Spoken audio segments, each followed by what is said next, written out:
Y abramos nuestras Biblias a Tito,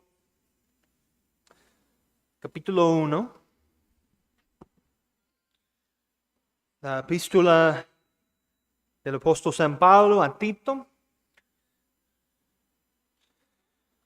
Y vamos a estar, si Dios lo permite, en el versículo 4, en el verso 4. Voy a leer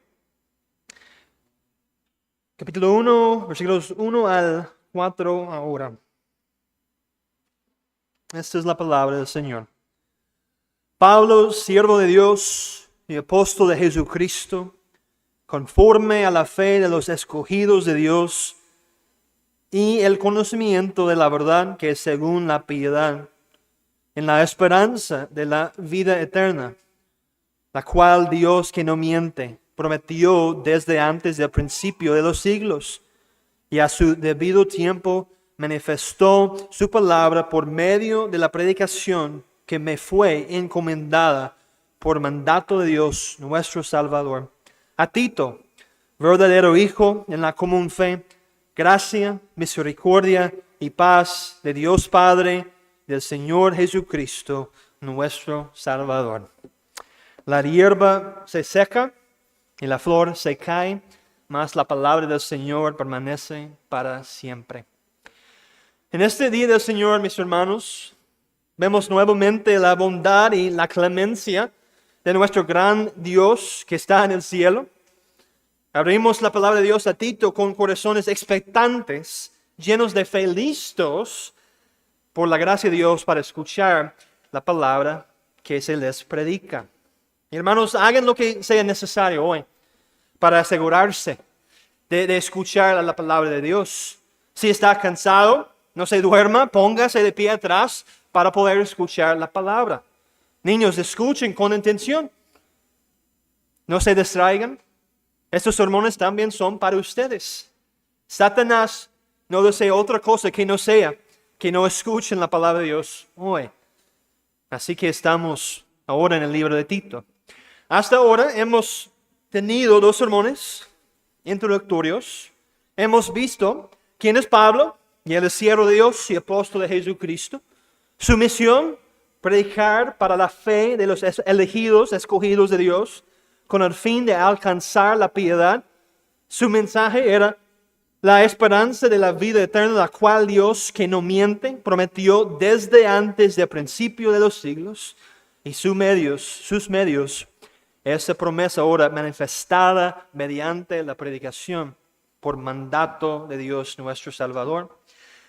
Esta fue la gran vocación de Pablo y aquello por lo que luchó. Hoy conocemos al hombre al que Pablo le escribe. Esta es una carta muy personal. Dos puntos que vamos a ver hoy. Primero, la persona, y segundo, el pronunciamiento. Es decir, primero la persona, el verdadero hijo, Tito mismo, y segundo, el pronunciamiento, la bendición apostólica. Primero, la persona, Tito. Dice a Tito, verdadero hijo en la común fe. Y observen aquí, hermanos, que desde el principio que Pablo está escribiendo esta epístola a nuestro hermano Tito. Normalmente, Pablo escribe a las iglesias. Y solamente piensen en Colosenses 1:1. Pablo, apóstol de Jesucristo, por la voluntad de Dios, y el hermano Timoteo, a los santos y fieles hermanos en Cristo que están en Colosas. Y 1 de Tesalonicenses 1:1, Pablo, Silvano y Timoteo a la iglesia de los tesalonicenses en Dios Padre, en el Señor Jesucristo. Gracia y paz sean a vosotros, de Dios nuestro Padre y del Señor Jesucristo. Pero aquí, Pablo le escribe a Tito. Su destinatario, es Tito. Y aunque esta carta es instructiva para todas las verdaderas iglesias de Cristo, debemos aferrarnos a lo que el Espíritu Santo nos enseña. Y esto nos muestra que Dios usa a los hombres como medio para levantar y edificar su iglesia. Ahora bien, esta obra no depende de los hombres, eso es muy cierto. Es obra del Espíritu Santo, pero el Espíritu Santo llama a los hombres para esta labor como pastores, como misioneros, lo que sea. Ahora la pregunta, ¿quién era Tito? ¿Quién era Tito? En nuestro primer sermón di una breve reseña bíblica de Tito, pero quiero ver sobre ella y recordarles a nuestro querido hermano Tito. Primero, vayamos juntos a 2 de Corintios capítulo 2. Y vamos a ver aquí que Tito era muy estimado y querido por Pablo. 2 de Corintios capítulo 2, el versículo 12.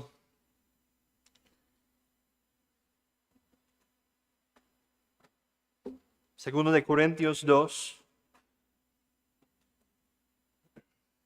12. Dice, cuando llegué a Troas para predicar el Evangelio de Cristo, aunque se me abrió puerta en el Señor, no tuve reposo en mi espíritu, por no haber hallado a mi hermano Tito. Así, despidiéndome de ellos, partí para Macedonia. Y esto es bastante notable aquí, muy interesante. Había una oportunidad abierta para el Evangelio, pero Pablo decide renunciar a ella porque su espíritu no estaba tranquilo debido a la ausencia de Tito. Tito fue muy importante para Pablo. Ahora 2 Corintios capítulo 7. Tito era una fuente de consuelo y gozo en el ministerio y para los hermanos. 2 de Corintios capítulo 7, en el versículo 6. Pero Dios, que consuela a los humildes, nos consoló con la venida de Tito.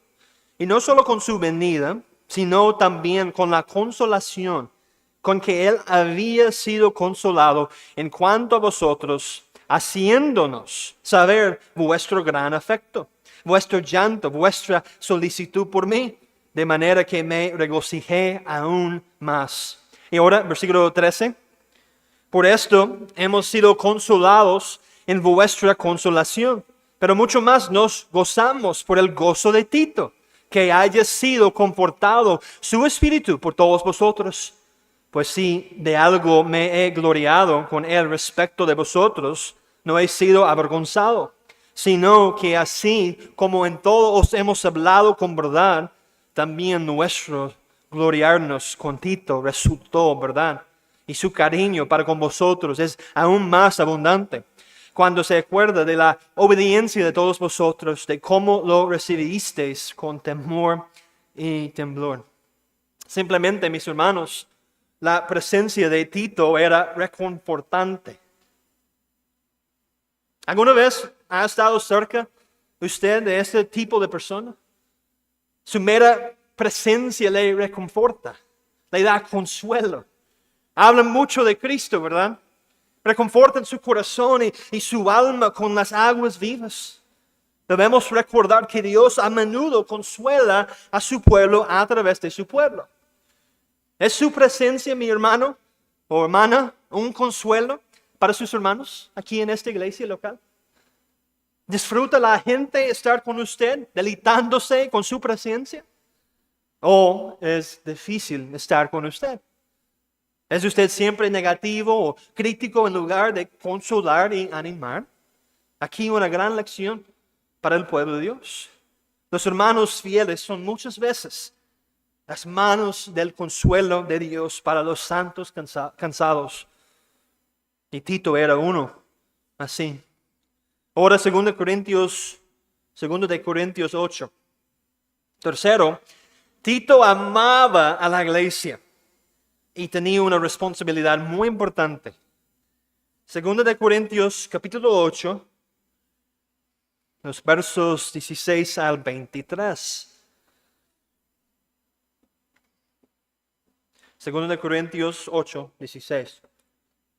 Pero gracias a Dios que puso en el corazón de Tito la misma solicitud por vosotros, pues a la verdad recibió la exhortación, pero estando también muy solícito, por su propia voluntad partió para ir a vosotros. Y enviamos juntamente con él al hermano cuya alabanza en el Evangelio se oye por todas las iglesias. Y no solo esto, sino que también fue designado por las iglesias como compañero de nuestra peregrinación para llevar este donativo que es administrado por nosotros para gloria del Señor mismo y para demostrar vuestra buena voluntad, evitando que nadie nos censure en cuanto a esta ofrenda abundante que administramos, procurando hacer las cosas honradamente, no solo delante del Señor, sino también delante de los hombres. Y enviamos también con ellos a nuestro hermano, cuya diligencia hemos comprobado repetidas veces en muchas cosas, y ahora mucho más diligente por la mucha confianza que tiene en vosotros. En cuanto a Tito, es mi compañero y colaborador para con vosotros, y en cuanto a nuestros hermanos, son mensajeros de las iglesias y gloria de Cristo. Aquí podemos aprender que Tito sentía un profundo cariño por la iglesia. Amaba a la novia de Cristo. Era diligente, dispuesto y tomaba la iniciativa. También se le confiaron asuntos de dinero. Y eso no es poca cosa. La manera en que uno maneja el dinero revela su carácter. La recomendación pública que Pablo hace de él es impresionante también. En cuanto a Tito, es mi compañero y colaborador para con vosotros. Mi colaborador. Ese es un respaldo apostólico formal. Pablo está diciendo en otras palabras, usted puede confiar en este hombre como confía en mí. Ahora para Gálatas 2, vamos a Gálatas capítulo 2 y vamos a ver cuarto. Tito fue un verdadero ejemplo. Gálatas capítulo 2, 1 al 3.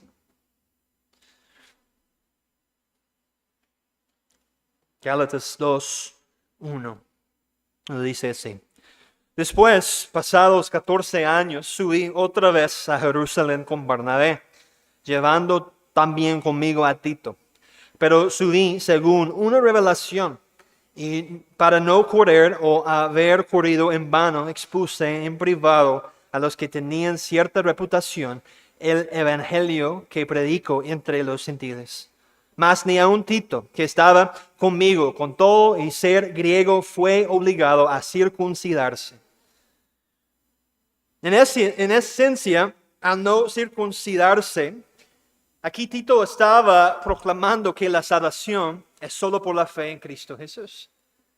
Era un hombre de convicciones y él tenía un coraje moral. Podría haber cedido, pero decidió mantenerse firme en lo que Dios exige al hombre. Y esto es, amigos, ejercer la fe solamente en Cristo Jesús. No por las obras de la ley, no por lo mucho que pueden hacer, sino por las obras y los méritos de Cristo únicamente.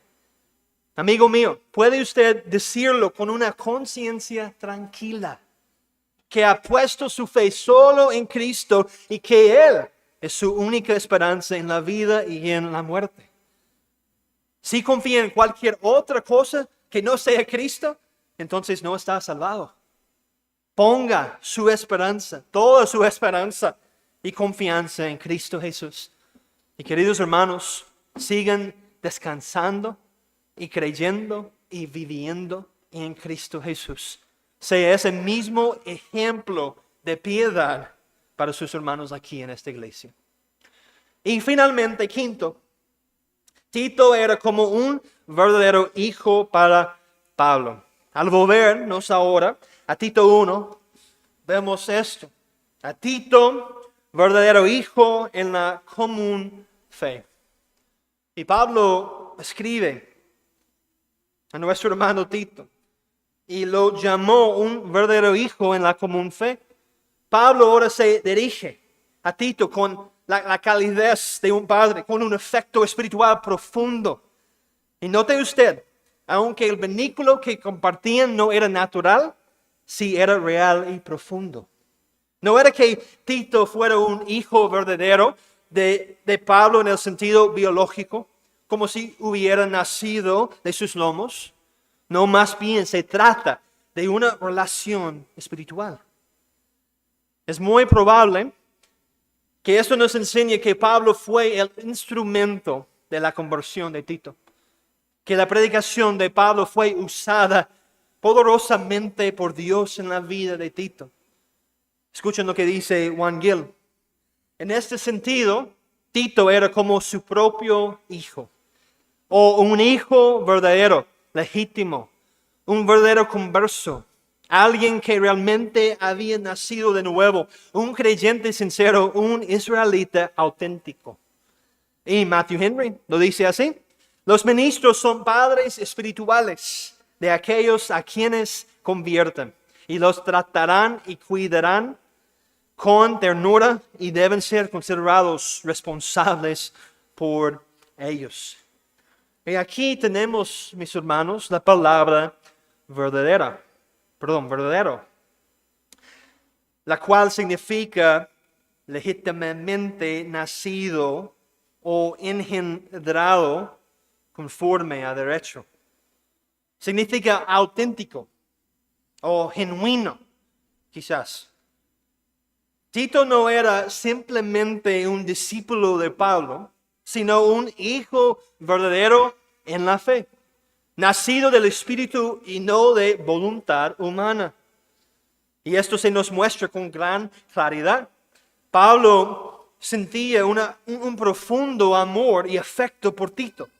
Y este lenguaje aquí es verdaderamente hermoso, porque expresa la paternidad espiritual. Y aquí, mis amados, viene la lección para la iglesia. Los hombres mayores deben asumir responsabilidad espiritual. Deben entregar sus vidas e invertir su tiempo en los hombres más jóvenes. De la misma manera, las mujeres maduras deben interesarse y enseñar a las mujeres más jóvenes. Vamos a ver esto luego en el libro de Tito. Aún los creyentes que han caminado más tiempo con Cristo deben invertirse en los nuevos creyentes, transmitiendo su sabiduría, su ejemplo y su amor. Así debemos llevar esta responsabilidad mutua como iglesia, edificándonos unos a otros en la más santa fe. Y como dice el texto ahora, la común fe. Aquí vemos que Tito ciertamente llevaba las marcas de un verdadero hijo. Su conversión da testimonio de ello. Tito fue engendrado por medio del Evangelio, no según la voluntad del hombre, sino nacido de nuevo por la obra del Espíritu Santo. Su carácter y su profesión eran sinceros. Su vida daba abundante fruto y su perseverancia lo confirmaba. Un hijo verdadero persevera, mientras que los falsos conversos siempre terminan dejando la fe. Pero aquel que realmente confía en el Señor Jesucristo, el que ha sido adoptado como hijo de Dios, él va a perseverar por la gracia de Dios y la ayuda del Espíritu Santo. Eso es cierto.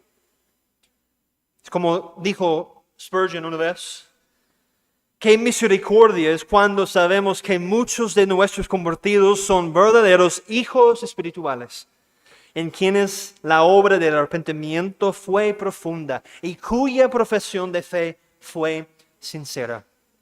Pero ahora observen lo siguiente. Esta fe común que Pablo menciona aquí, nuestra común fe, habla también de la unidad en el Evangelio.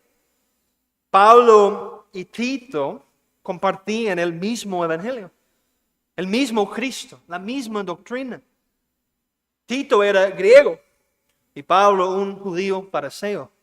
Sin embargo, estaban en pie de igualdad dentro de la común fe. Esta era precisamente la meta de Pablo, trabajar conforme a la fe de los escogidos de Dios. Y ahora Tito se presenta como testimonio viviente de esa misma fe común.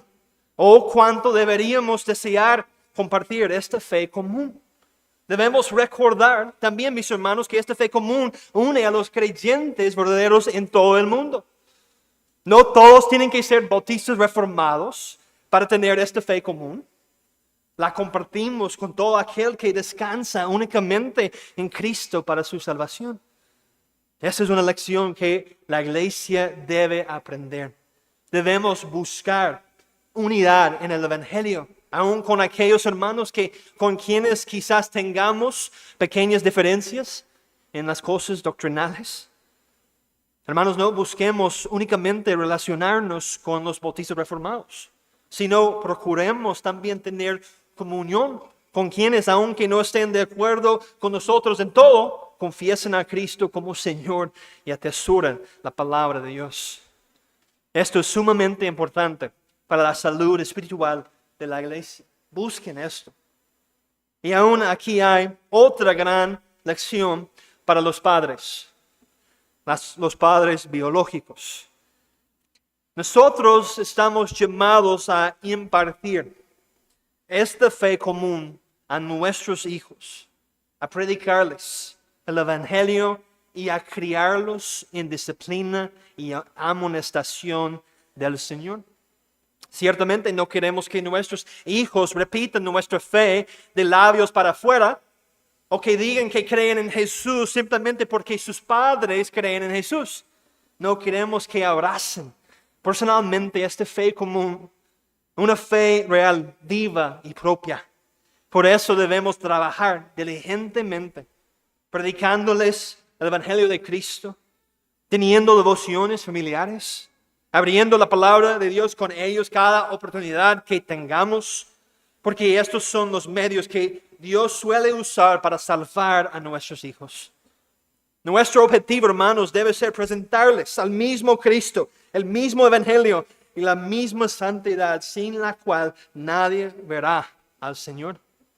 Esta es la fe común de la que Pablo habla. La fe común, además, es lo que resguarda a cada generación y mantiene a la iglesia firme para que no se desvíe ni siga doctrinas extrañas, sino que permanezca arraigada en la fe una vez dada a los santos. Es la fe que Pablo predicó, la fe que la palabra de Dios confirma constantemente y debemos conocerla, defenderla y confesarla como iglesia. Una iglesia es saludable cuando los ancianos, los diáconos, los miembros, todos juntos, pueden decir con limpia conciencia, creemos el mismo evangelio, confesamos que Cristo vino al mundo para salvar a los pecadores. Por eso, hermanos, es de suma importancia que mantengamos esta fe común. El ministerio de Tito en Creta demuestra que Cristo usa a hombres fieles con carácter probado, doctrina compartida y una profunda preocupación por el rebaño de Dios. Tito no era precioso para Pablo por ser inteligente o poseer grandes dones, sino porque era fiel a Dios y fiel a su palabra. Cristo edifica su iglesia por medio de hombres fieles que se aferran a la sana doctrina, que permanecen firmes con valor y discernimiento y que aman profundamente al pueblo de Dios. Y hermanos, necesitamos hombres así hoy.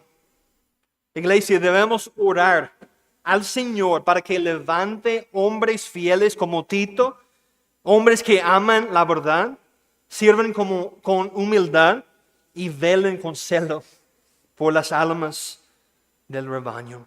¿Qué testimonio es Tito para nosotros?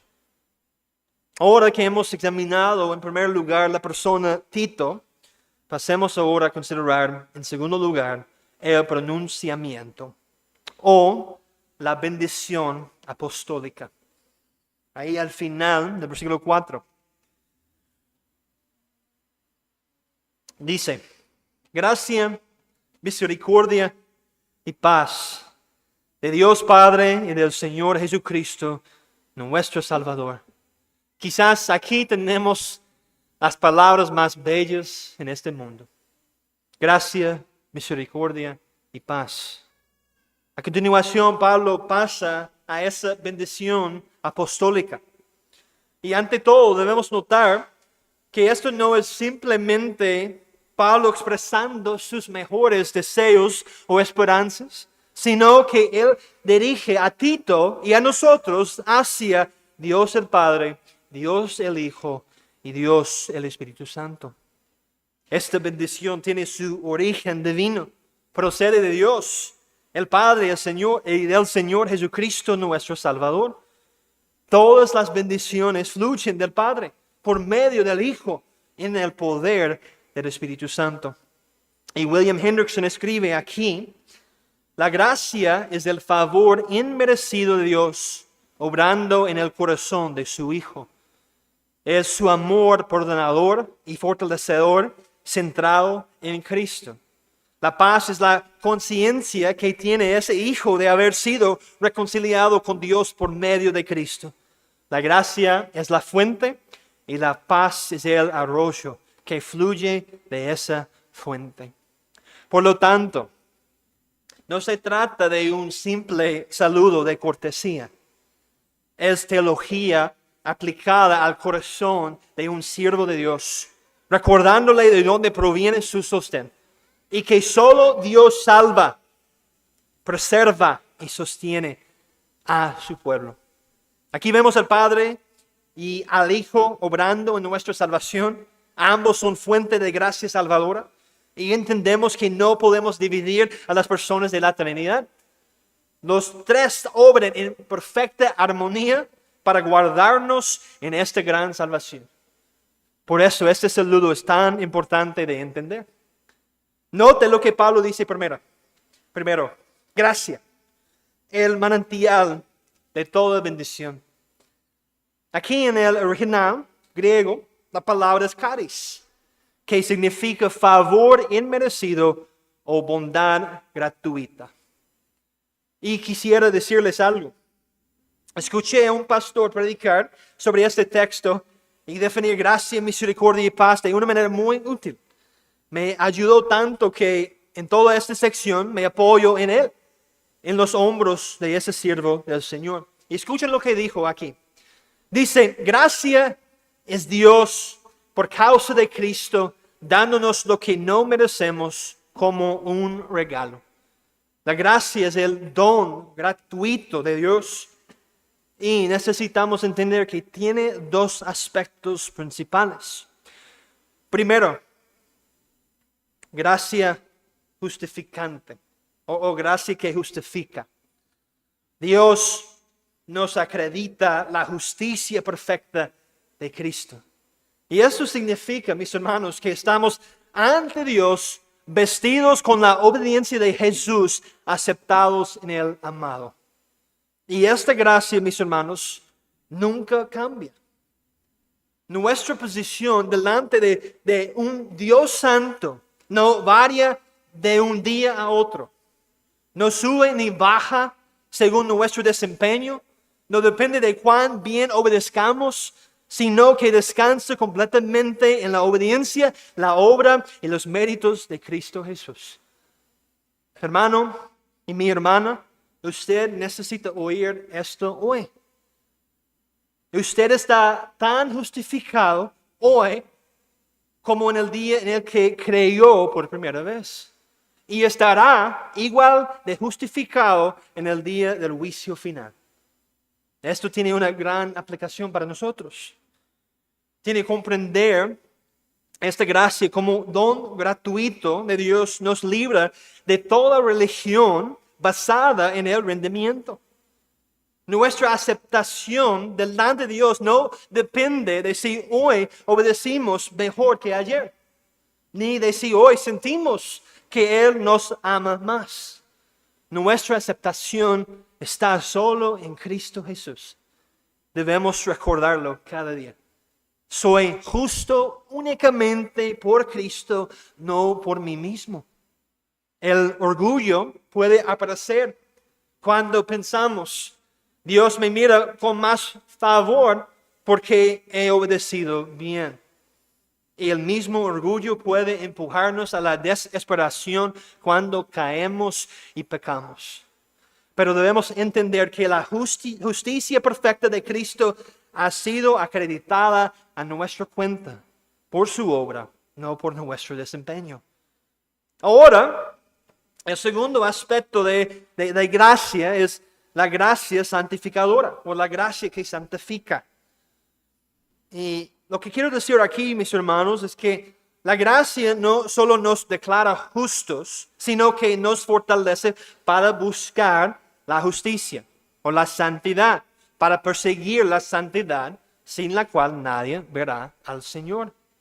Este mismo pastor dijo también, la gracia santificadora es ese poder diario mediante el cual Dios, por medio de Cristo y en el Espíritu, nos capacita para dejar el pecado y vestirnos de justicia, para poner la mente en las cosas de arriba y no en las de la tierra.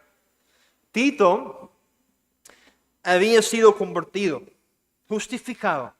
Por eso Pablo le recuerda que necesita esta gracia continua, santificadora, para vivir y servir fielmente allá en Creta. Es un recordatorio glorioso. Como dice Juan 15:5, sin mí nada podéis hacer. Y debemos entenderlo, hermanos. Sin Cristo no podemos hacer nada. Sin Cristo no tenemos nada. Y sin Cristo no somos nada. Por tanto, el creyente debe reconocer que no puede obedecer a Dios en sus propias fuerzas. Necesita la ayuda del Espíritu Santo. Necesita haber nacido de nuevo para obedecer verdaderamente. Tener ese corazón renovado que ahora ya desea y se deleite en hacer la voluntad de Dios. Debemos entender también que por nosotros mismos no podemos vencer nuestras tentaciones. No podemos soportar las pruebas ni perseverar fielmente sin la ayuda del Espíritu Santo. Necesitamos a Cristo. Sin Él nada podemos hacer. Y necesitamos gracia hoy. No solo la que recibimos hace años en nuestra conversión, sino gracia fresca cada día. Gracia para vivir hoy y enfrentar mañana con fidelidad. Dios nos da esta medida de gracia y debemos orar como el Señor nos enseñó. Padre, santifícame en tu verdad. Tu palabra es verdad. Esta, mis hermanos, es la gran esperanza de la gracia. En segundo lugar, tenemos la misericordia. Misericordia. Y la misericordia en realidad es el fruto de la gracia. Para definirla correctamente debemos entender que la misericordia es Dios por causa de Cristo, no dándonos lo que sí merecemos, su ira y su juicio. Si la gracia quita la culpa, la misericordia alivia la miseria. Matthew Henry lo dijo así: la misericordia es el fruto de ese favor, el perdón de los pecados y la liberación de todas las miserias que vienen por causa del pecado. Y nuevamente, hay dos aspectos de la misericordia. Siguiendo el mismo sermón que mencionamos antes, el pastor explicó primeramente sobre la misericordia justificante. En la justificación, Dios borra completamente toda nuestra culpa. No nos da la ira, la condenación, ni el infierno que merecemos por nuestros pecados. Nuestros pecados merecen ira, condenación e infierno. Pero como Cristo fue crucificado y resucitado, esto significa que Dios perdona todos nuestros pecados. Los pecados pasados, presentes y los futuros. Es como Isaías 1:18 nos recuerda. Aunque vuestros pecados sean como la grana, como la nieve, serán emblanquecidos. Y yo sé que aunque muchos aquí nunca han visto la nieve, pero imaginen lo más blanco y la más pura que pueden. Así quedan nuestros pecados cuando Dios los perdona. La gracia nos reviste con la justicia de Cristo y la misericordia borra nuestro registro de pecado. Ahora, para el segundo aspecto de misericordia, la misericordia santificadora. Ahora, necesitamos entender también con esa misericordia que tenemos de Dios en Cristo Jesús, que ahora este es el trato de un padre, no de un juez. Ahora en Cristo, Dios ya no es nuestro juez que nos condena, sino nuestro Padre amoroso. Hemos sido adoptados en su familia y Él se deleita en dar buenas dádivas a sus hijos. Primero de Juan 1:9, si confesamos nuestros pecados, Él es fiel y justo para perdonar nuestros pecados y limpiarnos de toda maldad. Esta misericordia es para nosotros cuando pecamos, porque no somos perfectos. Nos recuerda que Dios perdona a sus hijos arrepentidos, pero no es una excusa para pecar, ni licencia para el libertinaje.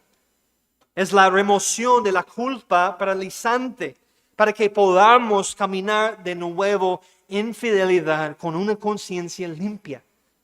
Debemos recordar constantemente, mis hermanos, que la misericordia de Dios es nuestra en Cristo.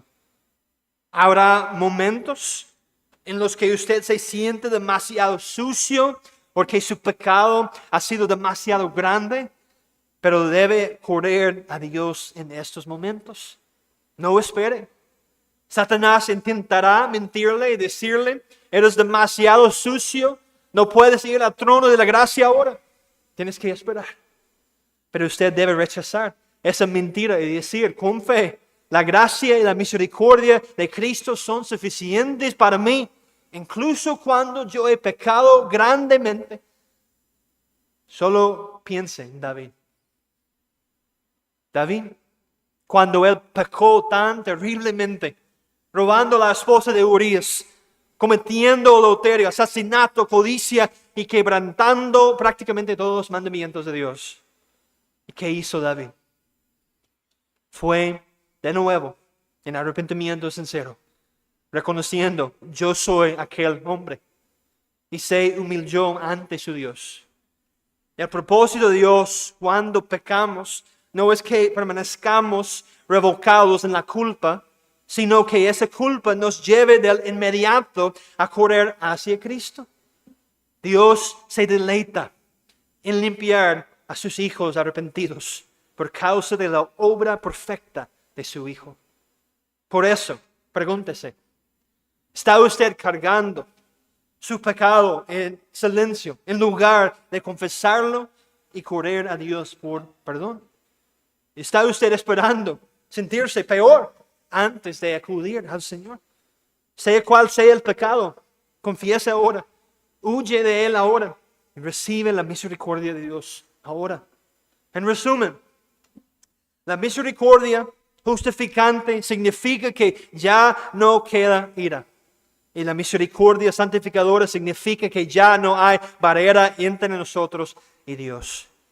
Usted ha sido perdonado en Cristo y sigue siendo perdonado cada día como un hijo que acude a un Padre amoroso. Y como nos recuerda Lamentaciones 3, por la misericordia de Jehová no hemos sido consumidos. Nuevas son cada mañana. Grande es tu fidelidad. Cree eso, mi hermano y mi hermana. Descanse en esa misericordia de Dios. Y finalmente tenemos la paz. No solo tenemos gracia y misericordia, sino también paz. Y la palabra paz significa literalmente atar o unir aquello que estaba separado. Es el estado estable y reconciliado que Dios concede a quienes han sido reconciliados con Él por medio de Cristo. Antes éramos enemigos de Dios, rebeldes a su voluntad. Pero ahora somos hijos adoptivos y tenemos paz con Dios. La gracia es la fuente, la misericordia es el fruto y la paz es el río que fluye de ambas. Primero tenemos paz con Dios. Romanos 5:1, justificados pues por la fe, tenemos paz para con Dios por medio de nuestro Señor Jesucristo. Y esta paz, mis hermanos, no depende de cómo nos sentimos. No va y viene con nuestras emociones. Es una paz legal, una paz de pacto, una paz comprada con sangre, establecida y asegurada por la obra del Señor Jesucristo. Pero también existe la paz de Dios que experimentamos en nuestra comunión diaria con Él. Vamos a ver, vayamos juntos a Filipenses 4. Filipenses capítulo 4, los versículos 6 y 7.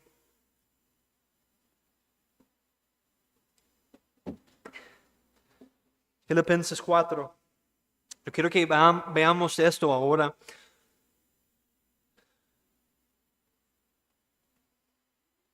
Y aquí,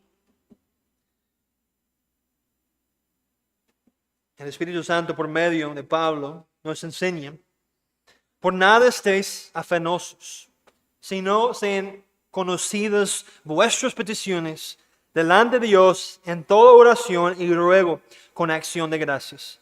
Y la paz de Dios, que sobrepasa todo entendimiento, guardará vuestros corazones y vuestros pensamientos en Cristo Jesús. Esta paz llega día tras día, cuando aprendemos a rechazar la ansiedad y a correr al Señor en oración. Muchos creyentes no disfrutan de esta paz, no por falta de salvación, sino por falta de oración. Dicen: tengo que controlar esto en mi vida. Pero la verdadera paz de Dios nos enseña a decir: mi Padre es soberano, sabio y bueno. Él tiene el control. Rechacemos pues toda forma de ansiedad para poder gozar de esta paz de Dios. Y esta paz que viene cada día por la fe, que nos permite tener la paz de una buena conciencia. Cuando confesamos nuestros pecados rápidamente, cuando andamos en obediencia por gracia, cuando dejamos de esconder o justificar nuestro pecado, entonces disfrutamos de la dulzura de una conciencia limpia. Una conciencia arraigada en la paz. Y esto, mis hermanos, no significa la perfección. No buscamos perfección, para ser muy claros. Nunca podremos alcanzarla. Solo Cristo fue perfecto. Pero sí buscamos un patrón real de obediencia, un deseo sincero del corazón de agradar a Dios en todo. Por medio de la gracia, la misericordia y la paz, podemos caminar rectamente delante de nuestro Dios y dormir en paz con la conciencia tranquila. La paz es lo que anhelamos. La paz es lo que necesitamos. Y una vez más, no olvidemos la fuente de estas bendiciones. Aquí que tenemos en Tito 1. No son autogeneradas ni autoproducidas, sino que proceden del Dios, el Padre, del Señor Jesucristo, nuestro Salvador, y son aplicadas a nuestra cuenta por el Espíritu Santo. Usted no puede fabricar gracia, no puede autoperdonarse, no puede hablarse a sí mismo para obtener paz verdadera. Estas bendiciones no existen fuera de Cristo. Como dice Isaías 57:21, no hay paz, dijo mi Dios, para los impíos. Pero en Cristo la gracia, la misericordia y la paz son derramadas sobre todos los que se arrepienten y creen. Y si usted permanece en incredulidad, querido amigo, sigue en guerra contra Dios, bajo su ira, culpable e injusto, sin paz verdadera. Pero si usted viene hoy a Cristo en arrepentimiento y fe, usted va a recibir gracia, misericordia y paz. será declarado justo en Cristo, perdonado y librado de su pecado, reconciliado con Dios. Le ruego, querido amigo, venga hoy al Señor Jesucristo. Y querida iglesia, mientras concluimos, escuche estas palabras finales. Cristo da a su iglesia hombres fieles, y Tito fue uno de ellos. Oremos para que Dios levante, entrene y preserve hombres así, hombres de común fe, hombres que sirven con una conciencia limpia, hombres que con coraje moral y ternura, hombres que conocen la gracia, la misericordia y la paz de Dios, el Padre, del Hijo y el Espíritu Santo. La iglesia no necesita más celebridades, necesita más Titos. Ahora en los Estados Unidos, durante años se ha formado una cultura que se llama pastores celebridades. Pastores que viajan de conferencia en conferencia, admirados como si fueran estrellas. Y es una vergüenza, porque eso hace que muchos siguen a figuras famosas en lugar de honrar y apoyar a su propio pastor local. Pero yo leí esta semana que esta cultura de celebridad pastoral está muriendo con la muerte de John MacArthur, Bob Baucham y sus semejantes, y que Dios está levantando hombres fieles dentro de sus iglesias locales, hombres cuyo nombre nunca será famoso, hombres que no buscarán la multitud, pero que serán fieles. Como dijo el conde Zinzendorf, predica el evangelio, muere y sé olvidado. Hombres fieles en lo pequeño. Eso es lo que la iglesia necesita. Dios no anda buscando famosos, anda formando fieles. Y debemos orar, iglesia amada, como el Señor nos mandó. Rogad pues al Señor de la mies que envíe obreros a sus mies. La mies es mucha y los obreros pocos. Así que oremos por esto. Y usted creyente, mi querido hermano y hermana, tome Tito 1:4 y conviértalo en oración esta semana. Padre, dame gracia. Gracia justificante para descansar en la justicia de Cristo. Y gracia santificadora para obedecerte hoy. Padre, dame misericordia. Misericordia justificante, recordando que mis pecados fueron lavados y borrados.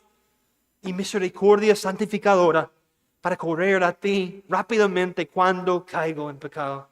Padre, dame esa paz. Recuérdame la paz que tengo contigo por medio de Cristo.